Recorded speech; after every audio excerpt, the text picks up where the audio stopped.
मैंने सोचा था कि फहाद से शादी करने के बाद मेरी जिंदगी में खुशियां आ जाएंगी, लेकिन खुदा ने मेरी जिंदगी में दुख ही लिखे। पहले मेरी सौतेली माँ ने मेरा जीना हराम कर रखा, पारो ने मेरी जिंदगी हजीरन कर दी। क्या मेरे खुदा ने मेरी जिंदगी में खुशियां नहीं लिखी? क्या सारे दुख मेरे लिए हैं?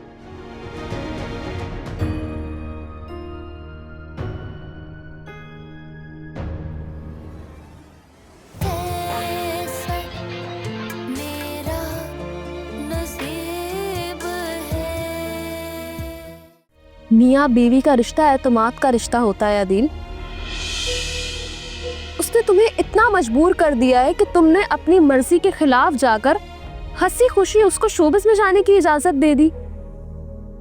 जाओ यहाँ से। बीबी जी, आप तो लगता है बुरा ही मान गई। मैं कह रही हूँ दफा हो जाओ यहाँ से। जी? तो आपका मतलब है कोर्ट ने रुखसार को जेल पहुंचा दिया? बदकिस्मती से सर। नहीं नहीं नहीं यार, आप उसे मेडिकल केयर के लिए हॉस्पिटल भी तो भिजवा सकते थे ना।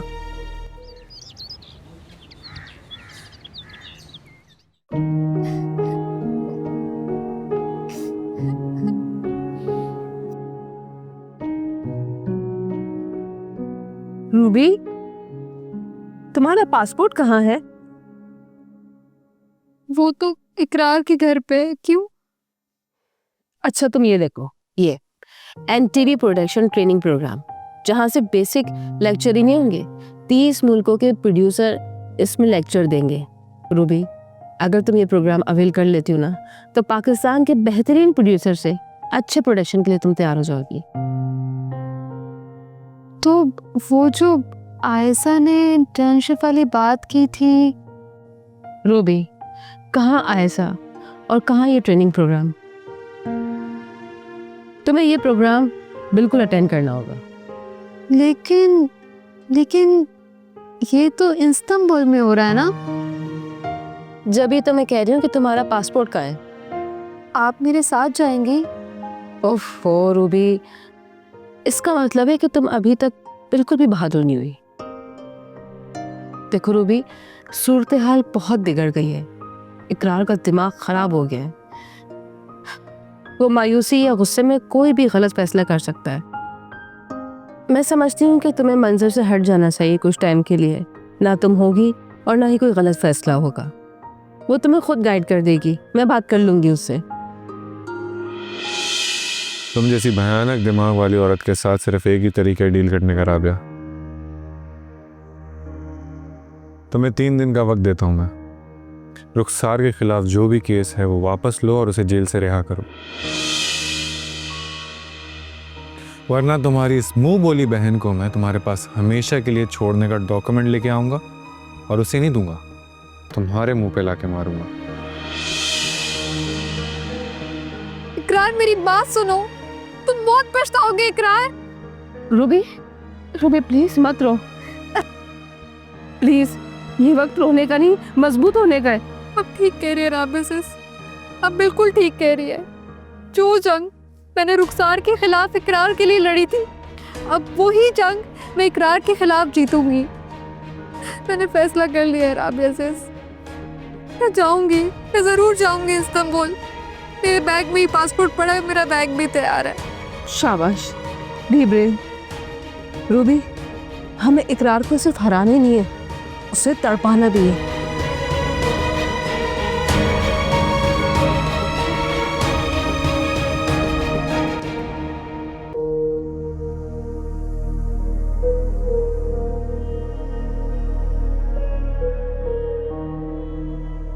हो ना हो, ये छम्मा कोई छम्मा नहीं है। ये जरूर अदील की कोई सेटिंग है, वो भी सिर्फ मुझे तंग करने के लिए। लेकिन अदील इस तरह के लत्ते तो नहीं है। फिर ये सब क्या हो रहा है, क्यों हो रहा है और कैसे हो रहा है? क्या करूं, किससे हेल्प लूं?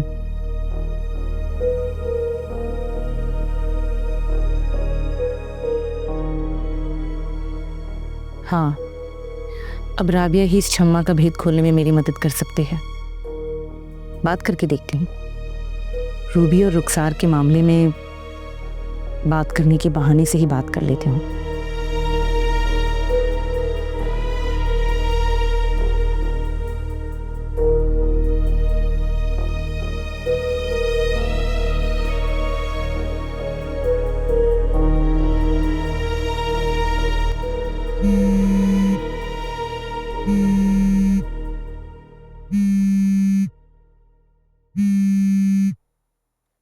हेलो। अस्सलाम वालेकुम राबिया जी, कैसी हैं आप? मैं बिल्कुल ठीक हूँ, तुम बताओ कैसी हो? और ये तो बताओ अनीला कि तुम्हारे शौहर के तेवर दुरुस्त हुए कि नहीं?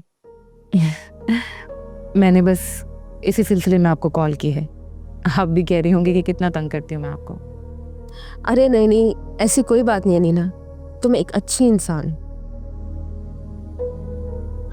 और अच्छे इंसानों के लिए मैं ऐसा बिल्कुल भी नहीं सोचती। बताओ क्या बात है? शायद इसीलिए जब भी किसी मुश्किल में फंसती हूँ तो मुझे सिर्फ आपकी याद आती है। अनीला, मुश्किल में फंसे लोगों को निकालना मेरा फेवरेट मशगला है। तुम बताओ क्या बात है? दरअसल राबिया जी, बात इतनी कॉम्प्लिकेटेड है, मुझे नहीं लगता मैं आपको फ़ोन पर समझा सकूंगी। हाँ हाँ, तो आ जाओ मेरी तरफ कभी भी। क्या ऐसा हो सकता है कि आप मेरे घर तशरीफ़ लाएं? असल मसले का हल तो इसी तरह निकलेगा कि आप मेरे घर आ भी जाएं और एक बार मसला देख भी लें। ठीक है, मैं फिर शाम तक आती हूँ। नहीं नहीं, आज तो संडे है तो अदील घर पर होंगे। क्यों ना आप कल दोपहर में मेरे घर आ जाएं? अदील की गैर मौजूदगी में आपको सारा मसला समझा भी दूंगी और एक बार दिखा भी दूंगी। दिखा भी दूंगी? मतलब? जी हाँ, ये मसला देखने से ज़्यादा समझ में आएगा आपको। ठीक है नीला, कल मिलते हैं फिर हम। Thank you Rabia ji, thank you so much. You welcome. Allah हाफिज़।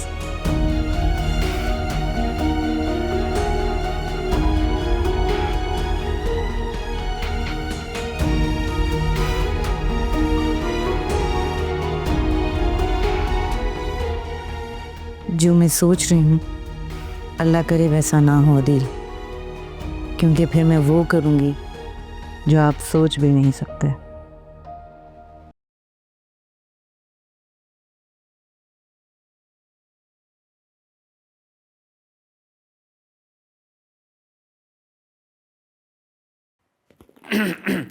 सलाम वालेकुम राबिया जी। तुम अब यहाँ क्या कर रहे हो? अरे आप तो ऐसे कह रही जैसे आपको कुछ पता ही नहीं। मतलब? अरे मतलब ये कि रूबी जी मुझे कह रही थी कि मैं रोजाना आपसे राइटिंग की 2 घंटे की क्लास ले सकता हूँ। फवाद, तुम जरूरत से ज्यादा ही कुछ। अरे देखिए देखिए राबिया जी, अब आप मुझे मना नहीं कर सकती। आपने रूबी जी से वादा किया है और रूबी जी से किया हुआ वादा बिल्कुल नहीं तोड़ती। रूबी जी कहाँ पे हैं? रूबी जी, रूबी जी। चीखो, जरा और जोर से चीखो, क्योंकि तुम्हारी आवाज इस्तांबुल तक नहीं जा सकती। इस्तांबुल? जी। तो व्हाट्सएप पर कॉल तो जा सकती है ना? अभी करता हूँ। वो भी नहीं जाएगी, क्योंकि आई थिंक इस्तांबुल का इंटरनेट अभी उसके मोबाइल पे कनेक्ट हुआ ही नहीं होगा। तो इसका मतलब है कि आप अपनी बहन से किया हुआ वादा तोड़ देंगी? वैसे फवाद, तुम्हें कैसे पता चला कि रूबी मेरी कमजोरी है? वो एक्चुअली क्या है कि दुश्मन की कैंप से खबर मिली थी, मुझे इकरार साहब ने बताया था। एक मिनट फवाद, कहीं इकरार तुमसे कोई ड्रामा लिखवाने की बात तो नहीं कर रहा? अरे राबिया जी, आप कितनी शार्प माइंडेड हैं। वैसे आपको कैसे अंदाजा हुआ? फिर तो मैं तुम्हें कभी नहीं सिखाऊंगी। अरे नहीं नहीं नहीं नहीं, अरे अब तो इकरार साहब भी मुझसे ड्रामा नहीं लिखवाएंगे। मुझे तो सिर्फ उनसे एक तहरीक मिली है। मैं भी नहीं लिखूंगा उनके लिए ड्रामा, अम्मी की कसम। अच्छा एक काम करते हैं, मैं आपके लिए ना चाय बना कर लाता हूँ, वो भी अच्छी सी। अभी गया अभी आया।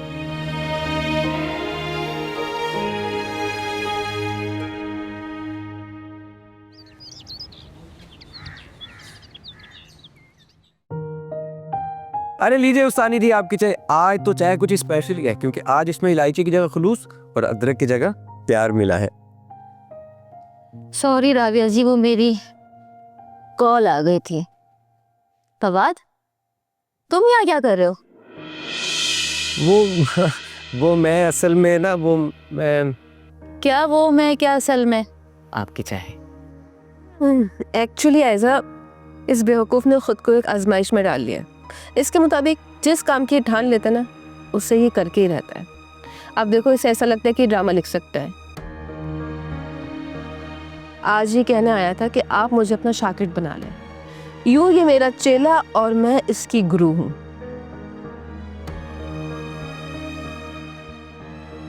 वैसे आयजा ये चाय बहुत अच्छी बना लेता है।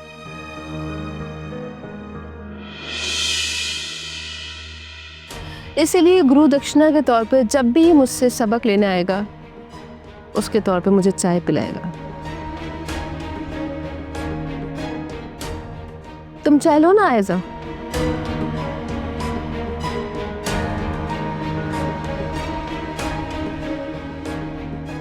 अरे राबिया जी, आप गुरु नहीं, आप महागुरु हैं। सदके जाऊं आपके।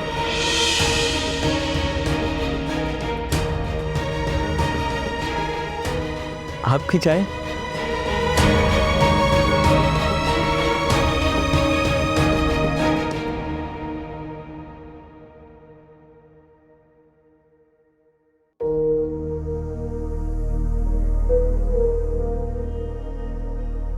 हाय अल्लाह साहब जी, मैं तो बताना ही भूल गई। शमीम की तो अम्मा की तबीयत बड़ी खराब है जी। डॉक्टरों ने तो उसको जवाब ही दे दिया है। वो तो वापस चली गई है जी अपने गांव। मुझे कह रही थी छम्मा तू ना सारी जिम्मेदारी संभाल ले। मैंने कहा मेरी बहन तू फिक्र ही ना कर, मैं हाजिर। साथ जी आप हुक्म करें, आपने रोटी खानी है, चाय पीनी है या ब्लैक कॉफी पीनी है? मैं बहुत अच्छी बनाती हूँ।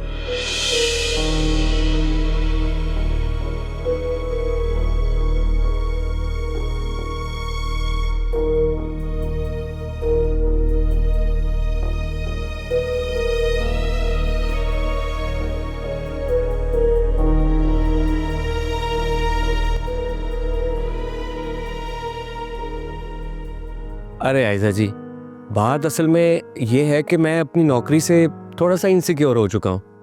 पता नहीं कब मेरी नौकरी चली जाए। और फिर राबिया जी तो इतनी अच्छी हैं कि इतनी बड़ी गलती पर भी एक दफा माफी मांगी, उन्होंने मुझे माफ कर दिया। ऊपर से मैं हूं इतना टैलेंटेड कि रोजाना एक से बढ़कर एक नया टैलेंट अपने अंदर महसूस कर रहा हूं। फिर शायरी में पैसा भी नहीं है। फिर मैंने सोचा क्यों ना राइटिंग ही सीख लूं। आज नहीं तो कल तो हिट हो ही जाऊंगा। हिट हो गया तो पैसे वैसे भी अच्छे कमा लूंगा। जहाँ तक मेरा अंदाजा है तुम्हें तो स्क्रिप्ट पढ़ना भी नहीं आता। तुम लिखोगे क्या?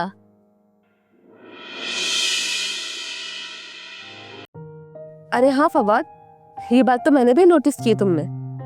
छोड़े राबिया जी, एक बात तो मैंने भी आपकी नोट किया वैसे। वो क्या? वो ये कि आप अच्छी राइटर होने के साथ साथ एक शायरा भी हैं। Oh really?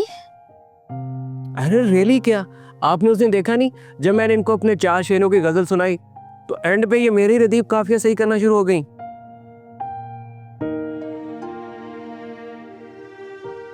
फिर साथ ही फिल्बदी शेर भी सुना दिया वहां पे। अरे हाँ राबिया जी, लेकिन आपकी शायरी कभी मंजर आम पे नहीं आई, ऐसा क्यों? आयजा, इसलिए मेरी शायरी किसी को समझ ही नहीं आएगी।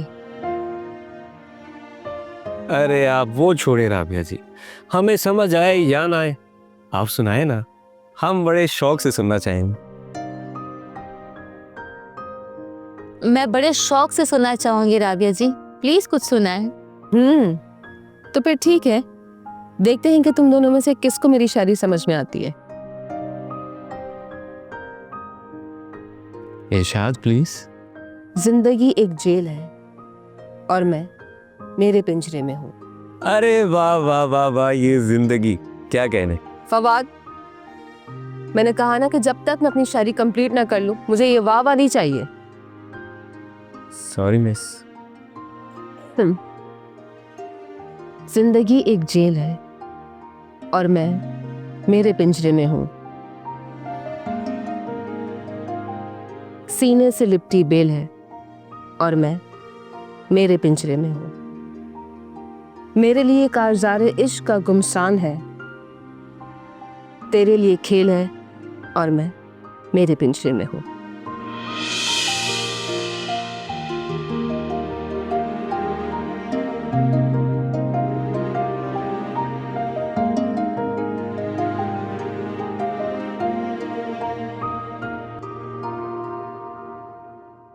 कहाँ होगी कहाँ होगी कहाँ होगी? मुझे लगता है वो ना रूम में होगी। कौन? हे अनीला, कहाँ होगी और कौन? और हम लोग यहाँ खड़े हैं तो मसला ही ना हो जाए यार। चांदी। जी बीबी जी। बीबी जी के बच्चे, क्या नाम है मेरा? शम्मा। तो फिर सॉरी। अच्छा जाओ, जाकर अनीला बीबी को बुलाओ और उनको कहो कि देखें बाहर क्या चल रहा है। अरे तुम करने क्या लगी हो? उसे मुझ पर शक हो गया है और मैं उसका शक दूर करके उसे एक नई परेशानी में डालने वाली हूं। तुम जाओ। जी अच्छा जी। देखो देखो लाइबा, प्लीज प्लीज कुछ ऐसा मत करना। कि क्या? अब कहीं वो मुझे छोड़कर ही ना चली जाए यार। अगर वो छोड़कर चली जाएगी तो मुझसे शादी कर लेना। परेशान क्यों हो रहे हो? क्या? अब मैं बनूंगी छम्मा और तुम बनोगे अदील साहब। बस मैं जो जो जैसे जैसे कहती जाऊं उसको वैसे ही फॉलो करना। और हाँ, अनीला को बिल्कुल पता नहीं चलना चाहिए कि हमें पता है कि वो हमारी बातें सुन रही है। समझ गए? हाँ हाँ मैं सुन रहा हूँ, लेकिन करने क्या लगी हो बताओ तो सही। चुप करो, मेरे साथ चलो। चलो। अरे बीबी जी बाहर चल के देखे जरा। क्या हो गया? आप खुद चल के तो देखे। अच्छा चलो। जी बल्कि 1 मिनट रुको। जी।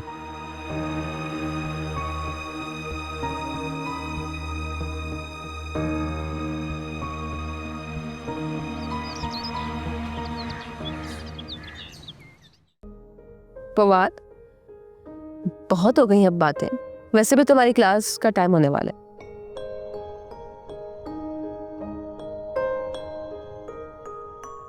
एक काम करो कि तुम मुझे 1 कप चाय और बना दो, तब तक मैं आयजा से बातें कर लूं जिस काम के लिए मैंने आयजा को बुलाया है। अच्छा तो आपने बुलाया है इन्हें? मुझे लगा शायद ये अपने काम से आई हैं। अब उठो और जाओ किचन में। जी अच्छा।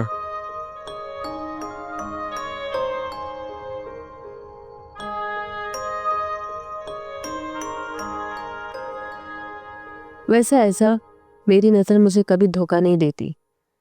जी, मैं कुछ समझी नहीं।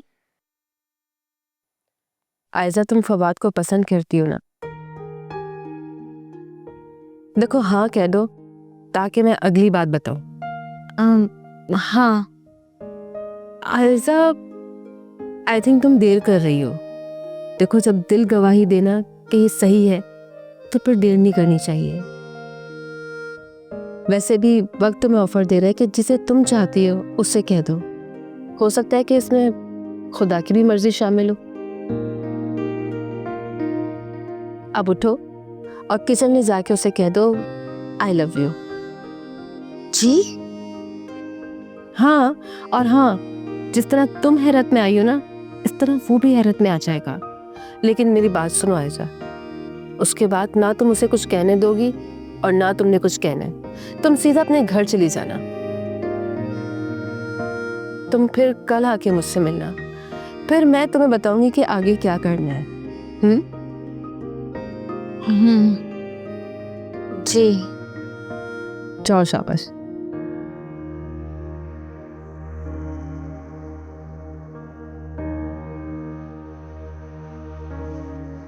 यार ये कुछ गलत सा नहीं हो गया? एक तो राबिया पहले ही उस्तानी तबीयत की है, ऊपर से मैंने खुद ही से उस्तानी बना लिया है। शादी के बाद तो हेड मिस्ट्रेस बन जाएगी मेरी ये। छोटे बच्चे की तरह तो ट्रीट करती है मुझे। खैर, शायद इसीलिए कहते हैं कि मोहब्बत और जंग में सब चलता है।